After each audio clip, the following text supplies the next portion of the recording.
now time to take a look at news stories making headlines around the globe. And we begin with all that concerns today, June 12th, as President Bola Ahmed Tinubu has called off the presidential national broadcast on June 12th, earlier scheduled for 7 a.m. That would have been this morning. The nationwide address was one of the activities lined up to mark Democracy Day. The Director, Information and Public Relations Office of Secretary to the Government of the Federation, Segun Imohisen, said in the statement that the cancellation was because the president was also scheduled to attend the National Assembly joint session the same day. He said President Tinubu will deliver his address from the National Assembly. According to the statement, all other plans remained in order as announced earlier. Now, no president governs in isolation. The weight of leadership is often shared quietly but powerfully by those within the inner circle. Behind every decision, policy direction, and public remark lies a network of advisors, allies, confidants, and power brokers whose counsel and influence help to shape the course of leadership. These individuals, whether appointed officials, long-time political associates, or behind-the-scenes strategists, serve as extensions of the presidency, guiding thinking, framing options, and in some cases, wielding as much sway as the leader himself. In both formal and informal roles, they form the inner circle that often defines not just the style of governance, but the substance of power. In Nigeria, in the dynamic landscape of the country's politics, a few figures have commanded as much reach in terms of knitting alliances as President Bola Tinubu, whose rise to and sustenance in power is not only shaped by his own ambitions, but also by a close circle of powerful allies, family, and advisors. On the list includes notable names like First Lady Oluremi Tinubu, his son Sheyi Tinubu, Vice President Kashim Shettima, Wale Tinubu, Boyega Oyetola, Godswill Akpabio, Dele Alake, Yemi Cardoso, Nuhu Ribadu, Dave Umahi, just to mention a few. Well, this is a feature on the front page today of This Day newspaper, looking at the personalities that the president has surrounded himself with that are reportedly, by this day, influencing his decision-making and his overall strategy. Rufai, your take? First, I'll talk about June 12th and what it means to me before I talk about other stories. June 12th is a symbolic day. It is the day that a man won elections that were free and fair, and his mandate was taken away by state capture. His mandate was taken away by people that had other plans.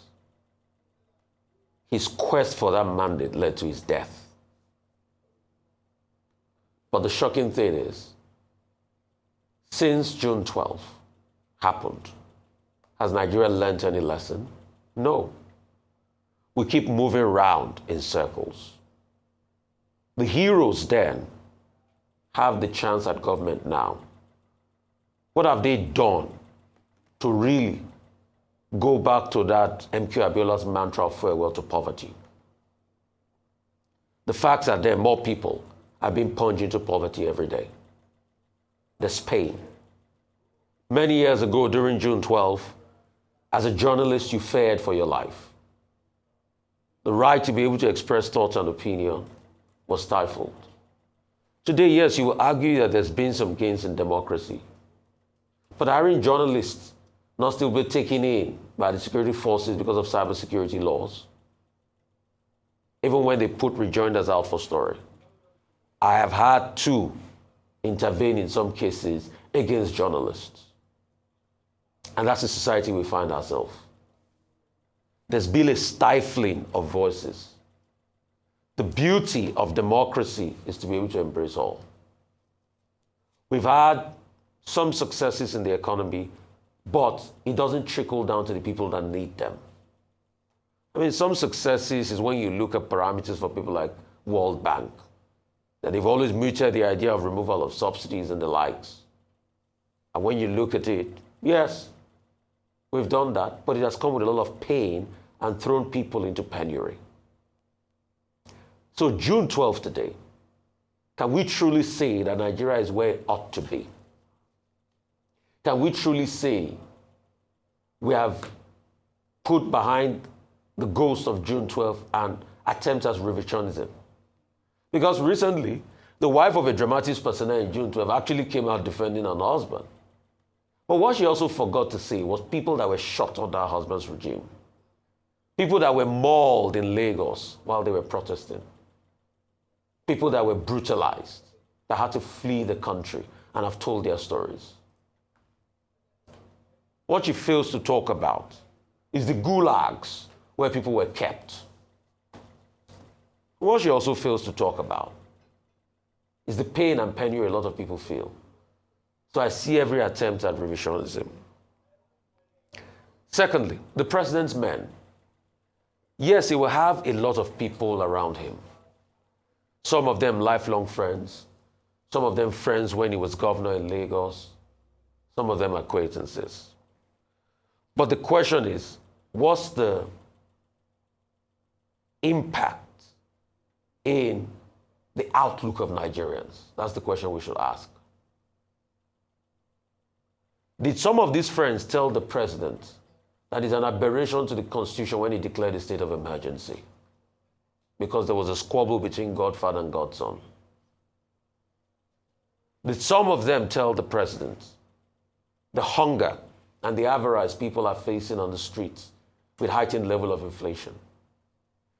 Did some of them tell the president about the state of pain and penury and economic stagnation of the people?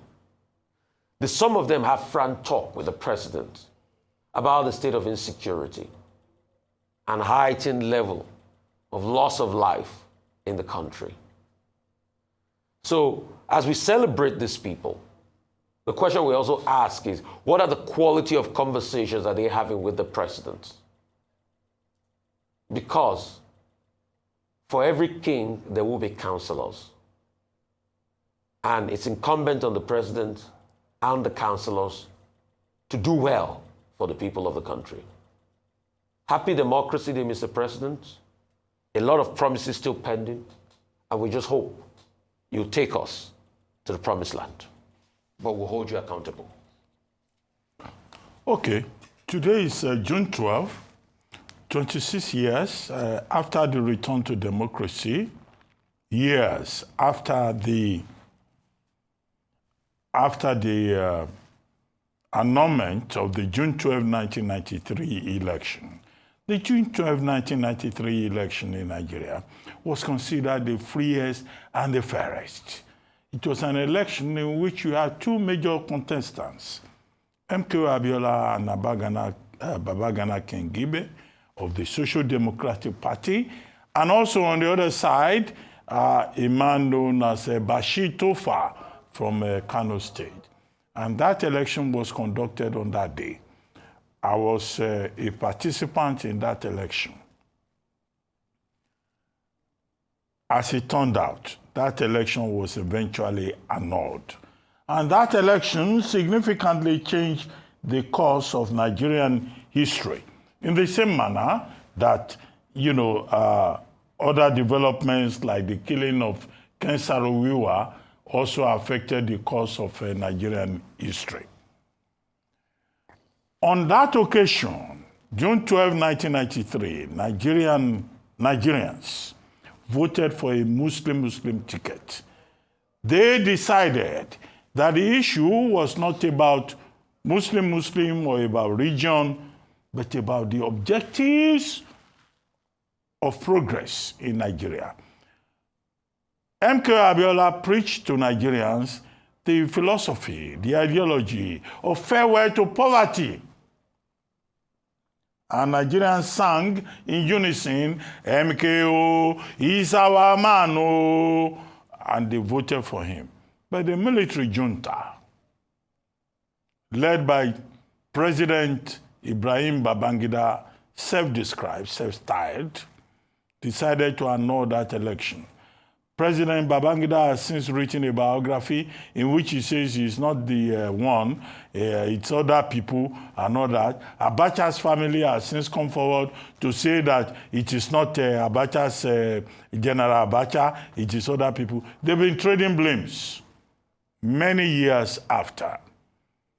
But today, Nigerians remember June 12, 1993. I think it's an important thing by way of tradition, because I've always made the point that you cannot build a nation without memory. Memory is a category in itself in cultural politics, in cultural studies. When nations build memories, they also educate the citizenry. In other words, memorialization is an academic category. Ordinary people may not understand it. But that, to the extent that President Muhammadu Buhari decided that June 12 should be archived, should be isolated for proper reflection year to year, I think it's probably one of the best legacies that President Muhammadu Buhari left behind. And here we are on the occasion of June 12, and we are talking about the symbolism of that occasion. I go straight to the next point, which is about the heroism of the people who sacrificed their lives, who suffered so that Nigeria could get to this point. People like Frank Kokori, people like Wole Soyinka, he is still alive, may he live longer, may he live long, which is Nanekon, Chief Abraham Adesanya, Chief Alfred Rewane, Theodore Makins, Joe and her husband, Yinka Odumakin, now of blessed memory, journalists, Akande Shokon, Dapo Olorunyomi, whose 1 week old baby was even abducted by the Abacha government, and whose wife was maltreated by the Abacha government. Bagada Kato, who lost his life, Professor Bolaji Akinyemi, Chief Bola Ige, Ulisa Agbakoba, you all know Ulisa Agbakoba, Kudirat Abiola, the wife of Chief MKO Abiola, who in fact, as a matter of the process, lost his life in that process. Beko Ransom Kuti. Ebichu Ukwe has a park named after him somewhere around the Lagos Secretariat in Alausa.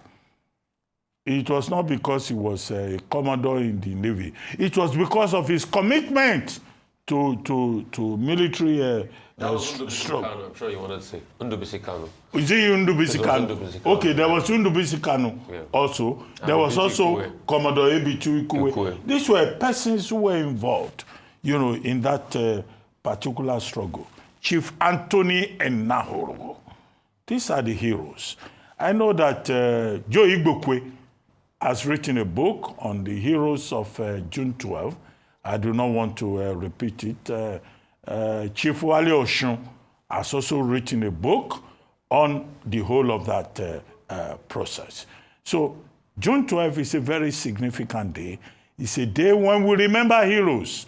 It is also a day when we should remember villains. All the people who were involved in ABN, Abacha for whatever Nigeria, whatever they called it.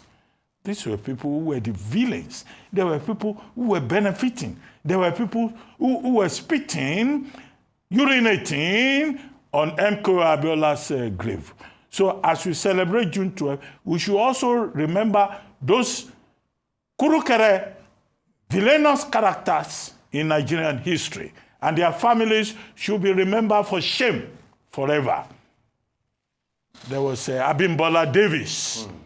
That was a character that was leading ABN. There was a certain Kanu, who left Nigerian youth yam for Abacha. Yeah, whatever it was called at that time. In other words, what I think is important about today, this occasion, is that it's a moment for reflection for Nigerians. It's a moment not necessarily for celebration, but for reflection. Now, I have a lot more to say about this. I can publish a whole book on June 12th because I monitor the process step by step. But that will be a story for another day. The other story that you pointed out, what was that about now? About the people who are shaping the process in Nigeria. Look, there's something in political science that is called the politics of proximity. Most of the people celebrated, I guess you were referring to the front page of This Day Today. Most of the people that were celebrated there, either they are family members, or they are called advisors, or they are called influential leaders, whatever name they may have been called.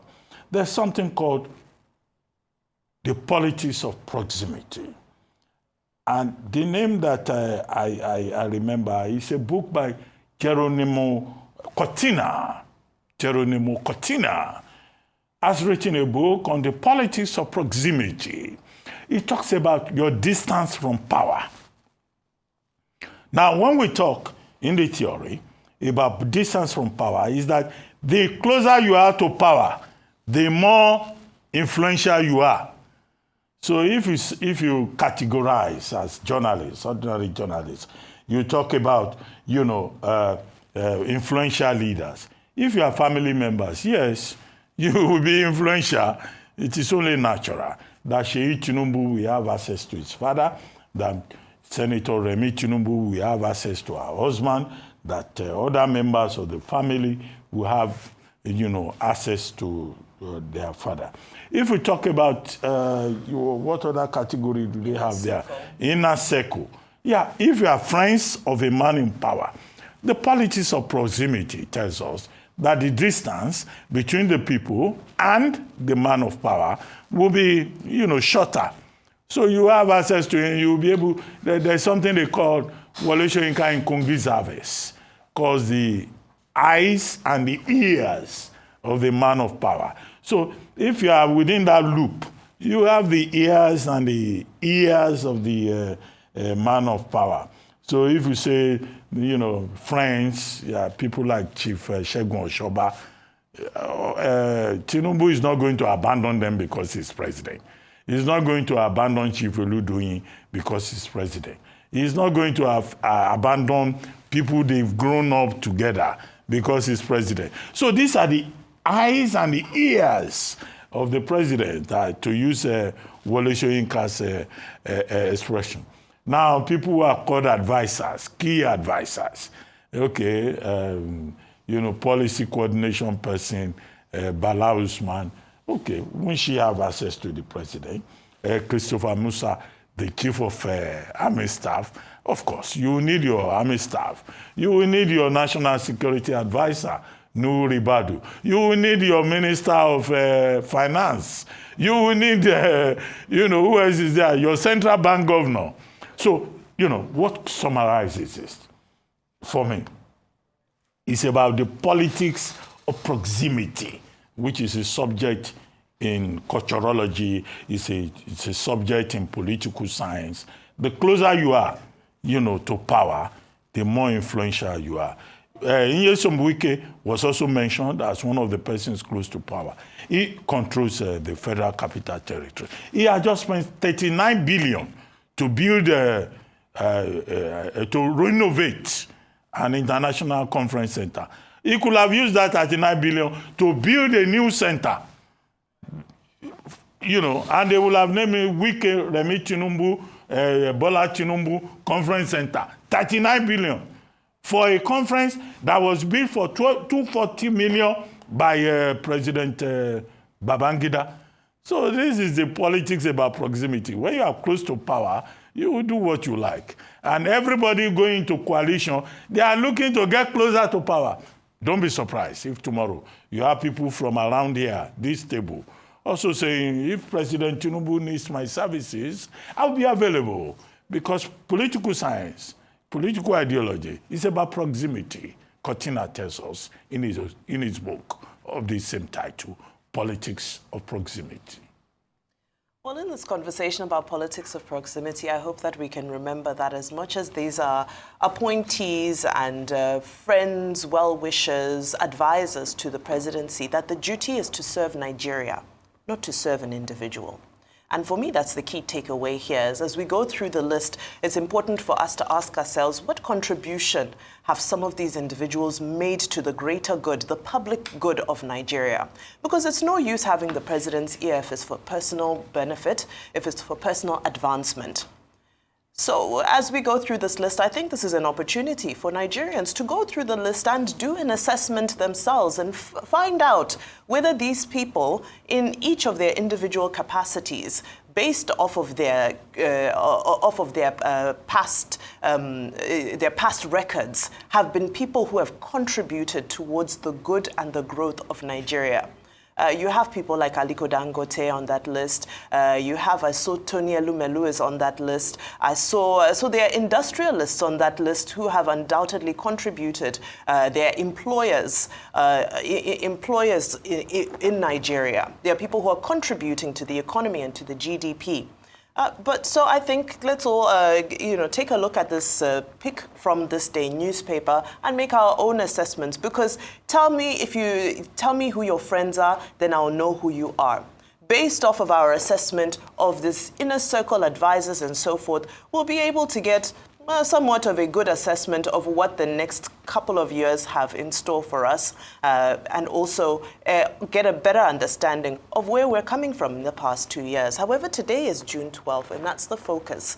Now, I have mixed feelings about some of the new developments that might mark the way we commemorate June 12th. For example, the president's morning broadcast today which has become a tradition, has been moved as the president will address us from a joint session of the National Assembly. There will be no parade. On one breath, we would say that's a good thing because we're saving money, and today is not really a day for pomp and pageantry. But on the other, in another breath, I ask myself, I hope we're not doing things that will unintentionally remove the commemorative events of these people, of this day from the people. We cannot turn this into somewhat of an elite gathering where we're speaking to ourselves, because today is, to me specifically, supposed to be about the young people, and the young people getting to learn the history of June 12th, the significance, and becoming emotionally attached to the historical relevance of this day. I found it quite significant that in the past commemorative ceremony for the Rwanda genocide, one of the army spokesmen delivered a lecture called Modern Denial by Propagandists Abroad, exploring how the youth can contribute to being agents of truth and influence global perceptions of the genocide against the Tutsis. Now take the genocide out of it, and let's take a look at the fact that we are now seeing so many versions, reversions, reworked versions of what transpired on this day in history. And it's very important for us to ensure that this day is kept in an honorable way, in an honorary way, that it becomes a day that transfers history. It is a sacred day that is supposed to ensure that the citizens buy into the significance of what happened on this day and ensure that the events that transpired in the days following the June 12th election are not repeated.